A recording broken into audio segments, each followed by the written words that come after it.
brique qui se transforme en placo. Allez, c'est parti pour cette 5ème manche de ce scrim de la team Azerutopia contre la team Neo Sentry Red. Les Neo Sentry Red au first pick cette fois-ci dans cette phase de draft qui est lancée. Alors on part sur quoi? Un double Mew? Eh ben allez. Eh ben allez.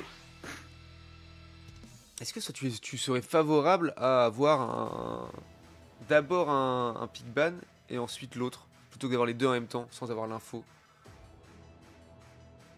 En soi, ce serait bien que ce soit oui, à chaque fois une équipe qui banne l'un, puis l'autre qui banne l'autre, et enfin... Disons qu'un système de draft à la LoL serait peut-être plus intéressant. Ah, pour l'instant, d'avoir 5 bans chaque équipe, ce serait un petit peu technique. Parce qu'on Ah a quand même non, pas beaucoup de... pas dans le nombre, mais peut-être... Mais ouais, que ce soit pas forcément en même temps pour éviter les doubles bans du coup forcément. Et du coup on va partir sur un Mimikyu first pick côté Neo Sentry Red et en les Argus open pour les Azeri Utopia qui ne vont pas le pick, hein. Ils vont pas le prendre, ils vont le laisser open éventuellement pour les NSR qui apparemment ne le pique pas non plus. En prenant du coup un Melodelph et un Tortank côté Azeri Utopia. Et on s'est rendu compte. Si à la dernière seconde. On s'est rendu compte à la seconde qu'il était open et qu'on allait peut-être le prendre finalement. Parce qu'on a un match très fragile et très efficace d'un côté. Mais en même temps, à côté de lui, on a aussi le tueur de mage. Donc finalement, là c'est une draft qui se met très très bien avec la mobilité de Hoopa. C'est pas mal du tout. À nouveau un Givrali dans la team Azerutopia qui sera peut-être joué cette fois-ci en jungle par Pacid, c'est à voir. Et on s'assure également un Mouscoto avec Tortank et Melodel dans son équipe. C'est vraiment très très bien pour l'instant. C'est très solide et surtout ça contre vraiment pas mal Mimikyu pour le moment. Ouais, Mimikyu là peut se faire bien counter. Ah oui, on va prendre un Pikachu en last pick pour les Azerutopia pour se la jouer full CC. C'est très fine, hein. C'est très malin. Et du coup le bêta double beam je pense avec Neptuneo qui va jouer un Florizard, un Octali. Ça préférera le Leafeon côté Azeri au final. Ah ok, petite dive. Ah du coup ça va de nouveau être ZV sur Givrali. Mais après double évolution donc une game early qui peut bien se passer. À voir comment ils vont ça va jouer en deux temps côté Azeri. Tu vas vouloir que Pacid et ZV fassent les flancs, trouvent un peu de poke. Et d'un autre côté, t'as envie que Rezu, Kanto et Jormi restent assez pack. Ah, complètement. Et du coup, un Mimikyu top lane là. Ah, Mimikyu top lane, c'est comme Brazigali, hein. C'est un peu technique. Les early game. Après, une fois que le 5 est arrivé, ça peut commencer à dérouler. Mais l'early, ça va pas être hyper facile. Avec du coup, Yenako botlane. J'ai envie de voir un double beam. Hein. J'ai envie de voir un tir de précision sur Yenako. Le Solar Beam, bien sûr, un peu classique hein, pour le Florizard de Neptune. Je dirais bien que Yenako a tendance à plus jouer à Quabrèche, mais dans cette composition-là, c'est vrai que tu peux avoir double beam et puis Atem qui saute sur la cible qui aurait été regard noir par exemple. Mais complètement, et en plus, un Filali, un tir de précision, ça a quasiment le one-shot. Hein. S'il y a des niveaux d'avance, ça peut le one-shot directement. Allez, c'est parti. On passe sur là c'est full screen. J'ai la chef aux deux équipes et puis let's go le beau jeu. Let's go le beau jeu. Oh ZV qui va dans la jungle.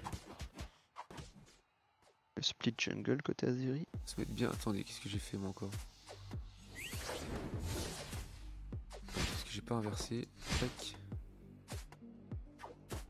Perdu avec toutes mes scènes, moi j'en peux plus.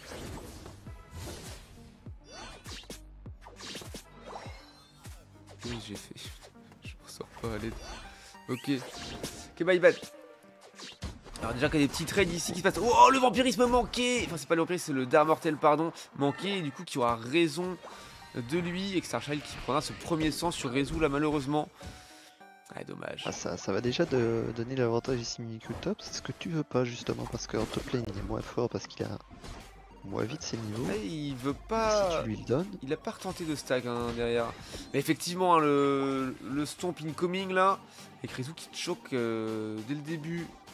Top lane qui a mis un premier stack, hein. Je crois même deux, j'ai l'impression. Il a peut-être mis deux stacks, mais...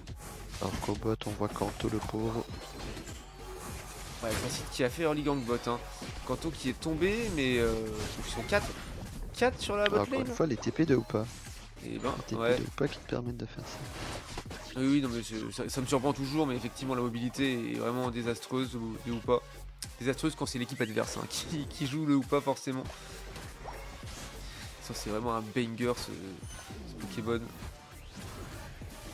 J'étais pas. Je ne jouais plus au jeu. J'étais en stand-by du jeu quand il est sorti. J'imagine que ça a dû surprendre tout le monde et les gens devaient trouver ça complètement broken. Et Melo qui passe enfin son niveau 4 ici sur la top lane, pile au bon moment pour le spawn des bisomides. J'espère que Passif ne se fasse pas attraper ici. Pour l'instant ça va, c'est plutôt pas mal. Trade est sera bon. plutôt ZV qui attrape Yanako.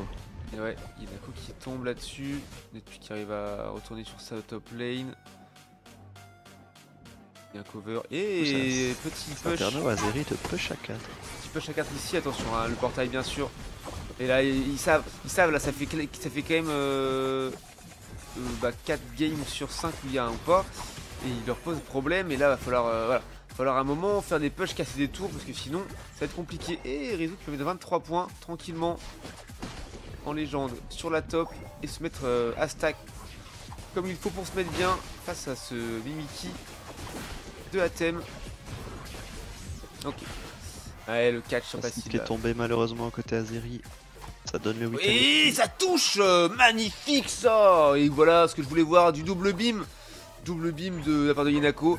Voilà, qui renie sa famille d'Aquabrèche pour finalement rejouer de précision d'une façon pixel. Hein, pixel. Du coup ça ouvre totalement cet objectif pour les NSR. Ils ont pris la pause. Ils l'ont bien géré.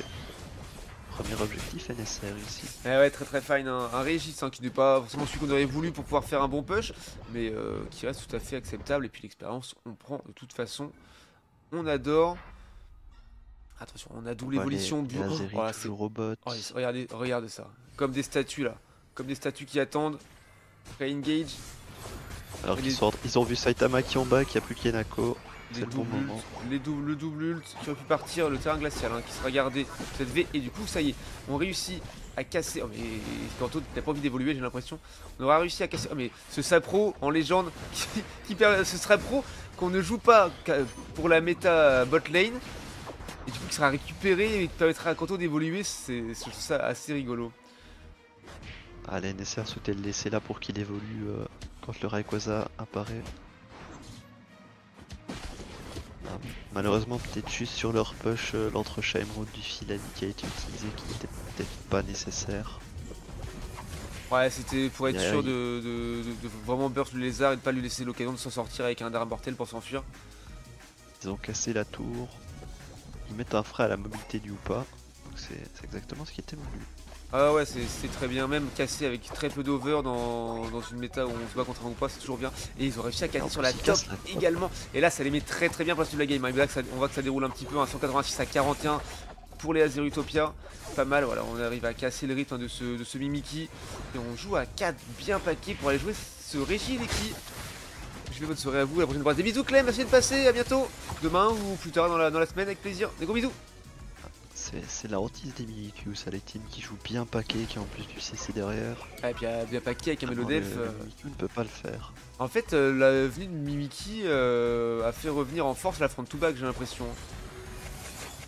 Entièrement ça, t'es obligé face à Mimikyu En fait, Mimikyu, c'est si t'arrives à tuer quelqu'un et même si tu fais un trade 1 pour 1, bah, t'es gagnant. Et si tu mets tes ressources et que tu meurs derrière, ça fait très mal à ton équipe. Ouais, complètement. Et à nouveau un Régis hein, dans cette game. Ah, par contre, Kanto toujours au niveau 6, ici à 4 minutes. Ouais, Ils ont besoin de ce Régis pour qu'il évolue. Le problème, j'ai l'impression que Tortank, ouais, très joli lame solaire pour récupérer ce Régis. Hein. Pour passive la Stéphane, j'ai l'impression que Tortank est un pic qui a. Ouah, la fureur végétale qui dépop complètement l'équipe adverse. Y compris ce gros Kanto. Très bon laser de Neptune là-dessus. Ouais, bah le double beam hein, en légende qui fonctionne très bien.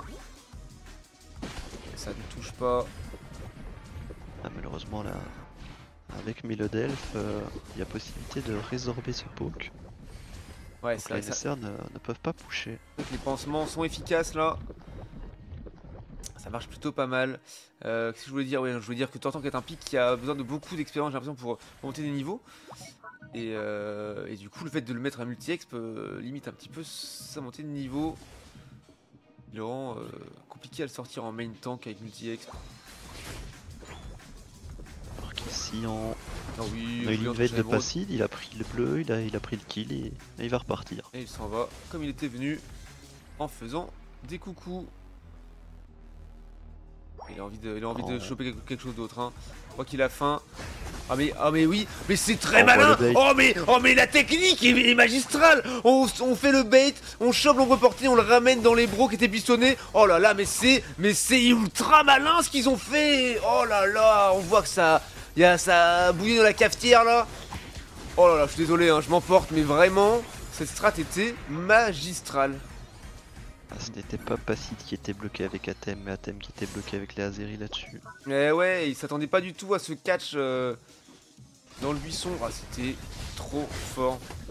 Le faire croire qu'on grid alors qu'en fait c'est un piège. Oh, c'est si malin. Incroyable.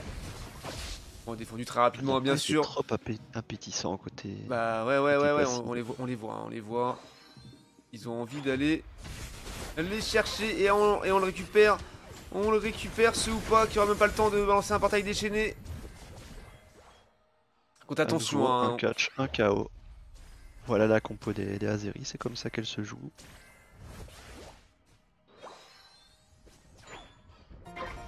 Attention. Ouais. Ah, ils vont les chercher très haut là. Midlife. Hein. Midlife la balle de tir de précision.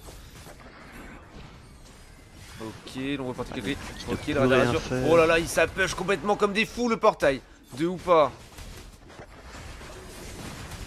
Oh, Yenako qui se fait complètement catch. Le plaquage musclé qui est claqué dans le vide par la part de Redu. C'est un petit peu dommage, mais c'est pas grave. On a fait le boulot. Neptune qui est toujours en cooldown.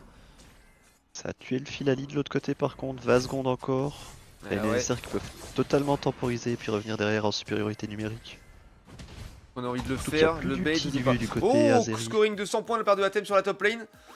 Bon, ils sont toujours derrière, mais ils se rapprochent à seulement 15 points. Non, un petit peu plus, je ne sais pas compter. Il y a plus Unite côté Azeri, contrairement à côté NSR. Là, c'est peut-être ça qui va faire la différence sur ce fight. Il y a plus Unite. Très bonne fureur végétale suivie de laser, là, Neptune. Ouais, il reste Rezu et Filali qui est de retour. Attention, pas dans le Emerald par contre, on a des bons catchs qui peuvent arriver. Des bonnes patates. Oh oui, il se fait. Ah, Rezu, un petit peu dans la sauce. Face à Atem, attention, le bras porté peut faire mal. Il s'en sort pour l'instant. Allez. Il y a eu la tornade du Rayquaza qui a permis de. C'est dommage pour Basile. De stun Rezu sur son premier combo, malheureusement. Le ace de l'équipe NSR là-dessus. Et ils vont remporter cette game. Et ouais, le forfait d'Azir Utopia. Ah, et c'est ça avec le dash hein, qu'on avait vu hein, tout à l'heure, Rémi. Le dash du Filali pour ramener vraiment bien le Mimikyu dans les bros de ces games de fou. Ouais, c'est dingue, c'est beau. Le GG, hein, le gros GG au NSR de prendre cette game. Tac. Ah là, les Azeri sont peut-être un peu trop restés à la jungle côté NSR. Ah, ils ont été un petit peu trop loin. C'est vrai que c'est toujours un petit peu dangereux dans la jungle, puisqu'il y a toujours le bumper qui ferait de revenir très vite dans le fight. Et puis aussi, justement, les T1 ou T2 qui sont jamais très. Enfin, les T2, pardon, qui sont jamais très loin de la jungle, là, finalement. Et le gros GG, hein. Le gros GG, ça fait plaisir. Alors. Ça dit quoi? Ça dit 15 kills côté NSR contre. Il y a 13 côté Azir Utopia, donc un petit peu moins, mais quand même relativement even. Ce sera Atem et Passile les MVP de chaque équipe. Et on va partir sur un Neptune, hein, Neptuneo 69k de dégâts quasiment, top dégâts de la game avec son Florizard. Alors qu'il y a Nago qui jouait de précision avec son lézard qui n'aura que 41k. Après, c'est pas fait beaucoup toucher, hein. Par contre, pas d'adversaire, donc bien placé. 71k de heal pour Jean-Mi. Oh, merci Rémi pour le sub offert à Gadi. Merci beaucoup, tu régales. GG NSR, mais c'est pas fini. Il reste encore un match.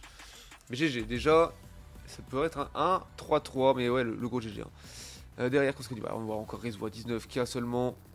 Avec son Scoto. Un kill 4 assists, c'est compliqué. Hein. Atem, pareil, un kill 4 assists. Par contre, aussi, il était l'MVP pour le scoring final, hein, finalement. Et en termes de temps une game très dure. Ouais. Il avait pris un peu l'avantage au début, mais dès que les Azeri ont commencé à jouer plus teamplay, à plus l'attendre et à bait, on l'a plus trop vu. Ouais, c'était un peu compliqué, 36k seulement, hein, c'est pas beaucoup non plus. 32k de tank, par contre, ça va, c'est fine, le trade est quand même bon. Et 56k top dégâts, top tank de la game, pardon, pour Kanto avec son Flagados qui a fini seulement au niveau 11 à la fin. Hein, compliqué. Bon, après, c'est le. J'en mis pareil, hein, on va pas se mentir. Allez, rendez-vous en game 6.